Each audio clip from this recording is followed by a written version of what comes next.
No देवी बाहुगर्भेण चाम्बुहे घण्टासुरे नप्पाहि जामध्वानहरेण च राज्यानसंघे चाम्बे निग्रहे रक्षरक्षणे ब्राह्मणेन प्रसोदस्य ब्राह्मणेश्वरे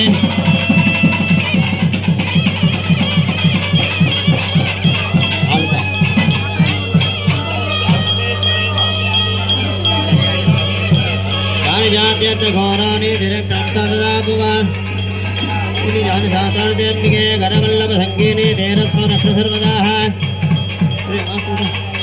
समे नन्दनात्मनैः अर्चिता जगदाता त्रिशता गन्धानुलेपनैः सोऽस्ते जन्मे सोमस्तु शोभिता प्रागप्रसादसंरक्षणसमस्तान् प्रणतासुरान् देवी उवाच प्रियदातं कृते सर्वे सोमन्तविवाञ्छितान्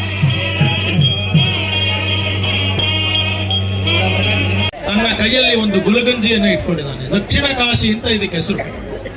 ಹೇಗೆ ಉತ್ತರದ ಕಾಶಿ ಅತ್ಯಂತ ಪವಿತ್ರತಮವೋ ಅದಕ್ಕಿಂತಲೂ ಒಂದು ಗುಲಗಂಜಿಯಷ್ಟು ಇದು ಪವಿತ್ರವಾದದ್ದು ಈ ನದಿ ಎನ್ನುವುದಕ್ಕೋಸ್ಕರ ಇಲ್ಲಿ ಗುಲಗಂಜಿಯನ್ನ ಲಕ್ಷ್ಮೀ ನರಸಿಂಹಸ್ವಾಮಿ ಇಟ್ಕೊಂಡಿದ್ದಾನೆ, ಗುಂಡಾ ನರಸಿಂಹಸ್ವಾಮಿ.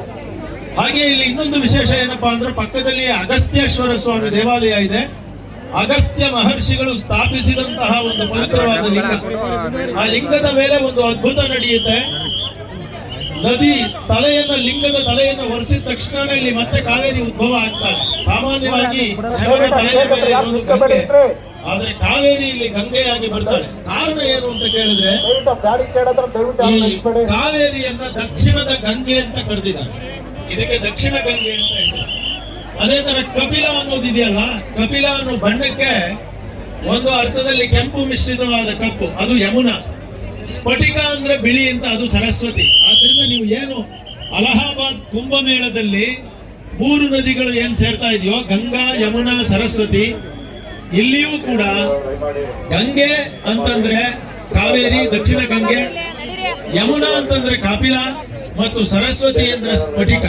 ಹೀಗೆ 3 ನದಿಗಳ ಸಂಗಮದಲ್ಲಿ ಸ್ನಾನ ಮಾಡೋದ್ರಿಂದ, ಗಂಗಾರತಿಯನ್ನು ನೋಡೋದ್ರಿಂದ ನಮ್ಮೆಲ್ಲ ಪಾಪಗಳು ಕಳೆಯುತ್ತೆ ಅನ್ನುವಂತಹ ನಂಬಿಕೆ ಪ್ರಾಚೀನ ಕಾಲದಿಂದ ಇಲ್ಲಿದೆ. ಸಾಕ್ಷಾತ್ ಅಗಸ್ತ್ಯರಿಂದ ಲೋಪಾಮುದ್ರೆಯಾಗಿ ಬಂದಂತಹ ಕಾವೇರಿ ಜೀವನದಿಯಾಗಿದ್ದಾಳೆ.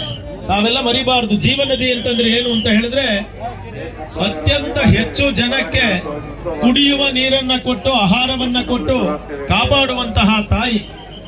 ಆದ್ರಿಂದಲೇ ನದಿಯಲ್ಲಿ ಸ್ನಾನ ಮಾಡಬೇಕು ಅನ್ನುವಂತಹ ಪದ್ಧತಿ ಬಂದಿರೋದು. ನದಿ ನೀರು ನೋಡಿ, ಇದನ್ನ ವೇದಗಳಲ್ಲಿ ಮಂತ್ರಗಳಲ್ಲಿ ಹೇಳಿದ್ದಾರೆ.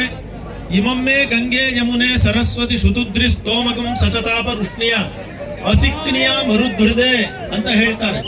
ಏನಪ್ಪಾ ಅಂದ್ರೆ, ಗಂಗೆಯಲ್ಲಿ ಸ್ನಾನ ಮಾಡಿದರೆ ಪುಣ್ಯ ಬರ್ತದೆ, ತುಂಗೆಯಲ್ಲಿ ಪಾನ ಮಾಡಿದರೆ ನಮಗೆ ಒಳ್ಳೆಯದಾಗುತ್ತೆ. ಆದ್ರೆ ಕಾವೇರಿ ನದಿಯ ಪಕ್ಕದಲ್ಲಿದ್ರೇನೆ ಅದು ಬೀಸುವ ಗಾಳಿ ನಮ್ಮ ಮೈ ಮೇಲೆ ಬೀಸಿದ್ರೆ ನಮಗೆ ಪುಣ್ಯ ಬರ್ತದೆ ಅಂತ ವೇದಗಳಲ್ಲಿ ಹೇಳಿದೆ. ಹಾಗಾಗಿನೇ ಇದಕ್ಕೆ ಮರುದ್ ವೃದ ಅಂತ ಹೆಸರು. ಅಂದ್ರೆ ಮರುತ್ ಅಂದ್ರೆ ಗಾಳಿ, ವೃದ ಅಂದ್ರೆ ಆ ಕಾವೇರಿಯ ನದಿಯ ಪಕ್ಕದಲ್ಲಿ ಕುಳಿತುಕೊಂಡ್ರೆ ಸಾಕು, ಅದರ ಮೇಲೆ ಬೀಸುವ ಗಾಳಿ ನಮ್ಮ ಮೇಲೆ ಬೀಸಿದ್ರೆ ಸಾಕು, ನಮಗೆ ಪುಣ್ಯ ಬರ್ತದೆ ಅನ್ನುವಂತ ಅಂತಹ ಒಂದು ಪವಿತ್ರವಾದ ನದಿ ಕಾವೇರಿ ನದಿ. ಇದು ಯಾಕೆ ಜೀವನದಿ ಅಂತ ಕೇಳಿದ್ರೆ, ತಮಿಳುನಾಡನ್ನ ಮತ್ತು ಕರ್ನಾಟಕದ ಜೀವವನ್ನ ಉಳಿಸುವಂತಹ ಒಂದು ನದಿ ಇದು. ಇವತ್ತು ಬೆಂಗಳೂರು ಅಂತಂದ್ರೆ ಕಾವೇರಿ. ನಿಮಗೆ ತುಂಬಾ ಆಶ್ಚರ್ಯವಾಗಬಹುದು. ಈ ಎಲ್ಲ ನದಿಗಳಿಗಿಂತ ಪ್ರಾಚೀನವಾದ ನದಿ ಕಾವೇರಿ. ಎಲ್ಲ ನದಿಗಳಿಗಿಂತ ಹೊಸದಾದಂತಹ ನದಿ ಗಂಗಾ ನದಿ. ಇದನ್ನ ನೀವು ವೈಜ್ಞಾನಿಕವಾಗಿಯೂ ಕೂಡ ನೀವು ಯಾವುದೇ ರೀತಿಯಲ್ಲಿ ಕೂಡ ಚೆಕ್ ಮಾಡಬಹುದು. ಹೊಸದಾದ ನದಿ ಗಂಗಾ ನದಿ.